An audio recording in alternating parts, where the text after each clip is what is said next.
什么？哇塞，妈，每天都有新的这个名词哦。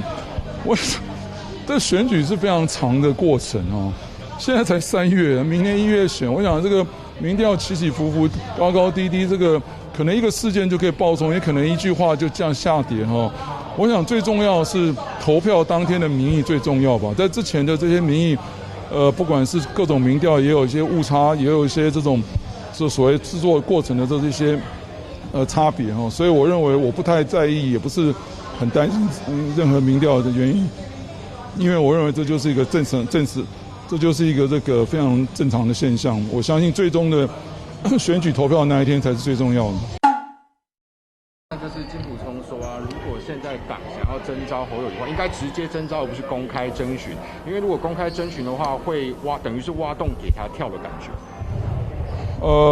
我想只要是好的建议，我相信这个朱主席跟王秘书长都会愿意接受哈。那可能外界有些人士也不见得完全了解党部的这个作业的这个程序啊，所以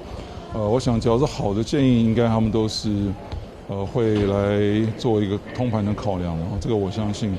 那至于说不需要讲的话，我想我就不回应了，因为我要吵架应该也不会输人啊。来，好。想问一下，说挺不挺这个世代交替？因为今天这个徐宏庭的刘哲章，我想这样子哦，哎呀，你们这个会不会挡到他们后面小朋友？好，没关系 ，OK， 好。这个，我想我不要讲世代，就是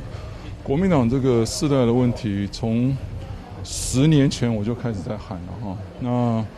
我可能也是这个国民党这个世代交替当中，属于这个受到伤害，甚至说被阻挡的人哈。所以我对很多年轻的这个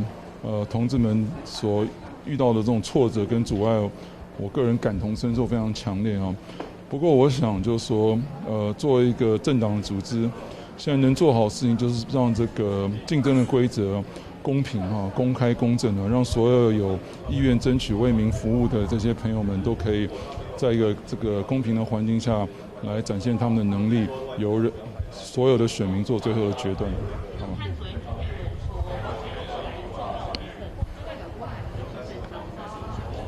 我在想，郭董事长对台湾的贡献，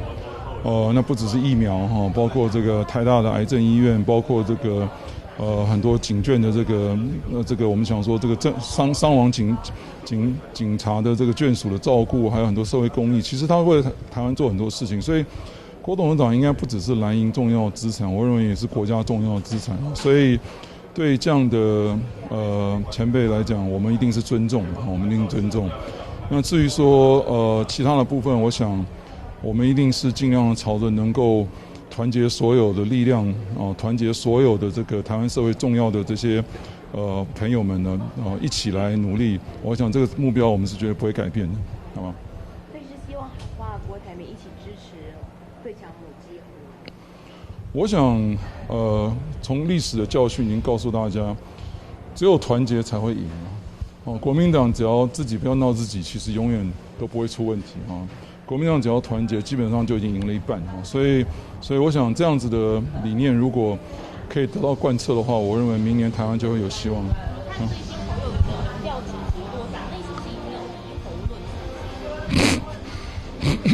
什么？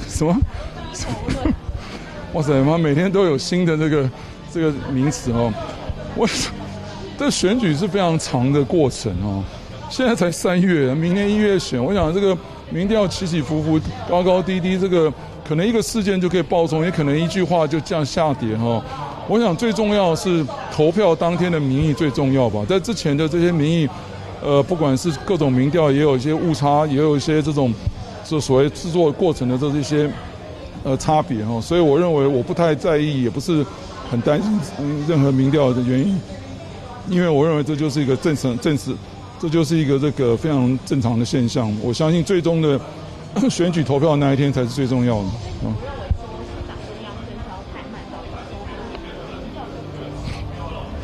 我想什么事情只要把这个程序做周延那对大家都是好的，好不好？征召侯友宜好像只登党一句话了，不会觉得希望赶快做？我不知道是谁，我没有听到这样的讯息，很抱歉。但我相信所有这个程序只要周延的话，对于所有人，包括所有愿意为国民党人服务的这些朋友，都是好事情，好不好？问一下费鸿泰跟徐巧芯的事情，会不会担心说它会影响到国民党的大局问题？我在想，只要这个从这个组织的立场来讲，只要这个过程是公平、公正、公开哈，让所有能够参与的人都能够心平气和的，都应该说心服口服的去接受这个结果，我觉得这就是一个好事情了。毕竟有这么多人希望能够争取为民众服务哈，我们还是要有一个比较公正的这样程序，让他们来决定，让民众来决定谁比较适合代表他们的，好不好？我想初选过程总是会有一些争辩的，不过我想只要是能够展现出自己为民众服务的这个能力的话，我想这都是这样的争辩也是正面的，好不好？我想只要在财政的许可之下对台北市我们该做的建设，该对市民的照顾，我们都一定会全力来推动。市长会来协调这个费鸿泰跟徐巧芯吗？我们就是一起努力，一起承担。市长支不支持这个徐宏庭、刘哲章世代交替的？我想我们党中央一定都会有妥适的规划我想也都会有相关的初选机制。市长会不会效党朋友你来协调立委？我们就一起努力我想都会一起来承担。希望等一下要不要打篮球啊？有没有下场？就是今天会下场来打篮球？我有这个机会吗？没有啦，今天主角是小朋友谢谢。陪小朋友打篮球？会啊，我很喜欢陪孩子打篮球。谢谢。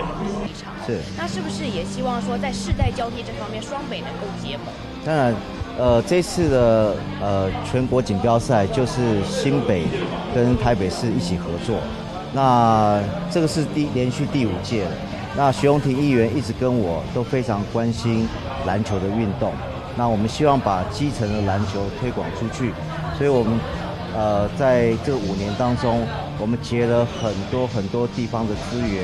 还有很多的这些好朋友，大家一起来为篮球运动来努力。那之后在这个立委的选举的选战的这个过程中，会不会跟徐宏庭在一起公开来一定会的，因为我跟徐宏庭是好朋友，我们常常在一起所以也会常常讨论有关国家的一些大事地方一些大事所以等一下他会来，那我也特别就是邀请，就是希望说我们大家。不管是在篮球运动也好，或者是在未来这个立委选举也好，我们并肩作战，然后尽全力达到胜利。想问一下，就是这次要挑战罗明才嘛？那这个是不是有特别跟在决定之前有跟江启臣这个讨论过？然后是不是他有支持你 ？OK，因为罗明才委员跟江启臣他们是同事，所以其实。在我要参选之前，登记之前，我并没有很早跟他说，因为我想要这个减少这个江启臣的困扰，所以我是在要登记之前，我才打电话跟他说我有参选的意愿，那他表示尊重，然后也会全力的支持我。那我想问一下，因为这一次的这个议员选举，就是议员您的这个得票数比较是后面一点点，那这次要怎么样挑战这个5连霸的罗明才？OK， 我想议员的选举在这一次我是拿到第3名。那虽然是第3名，但是其实离第1名跟第2名其实差距并不大。那我想在选举的过程当中我总是被人家讲说我是稳上的，所以很容易的票源就分散了。那我们打出了口号就是3席都要上，那其中我这一席是最稳的，所以我的票就分出去了。不过在每一次做民调的过程当中，我都是第1名。你要特别做出什么样差异性，让大家可以争取到中选出现呢 ？OK， 那我想我跟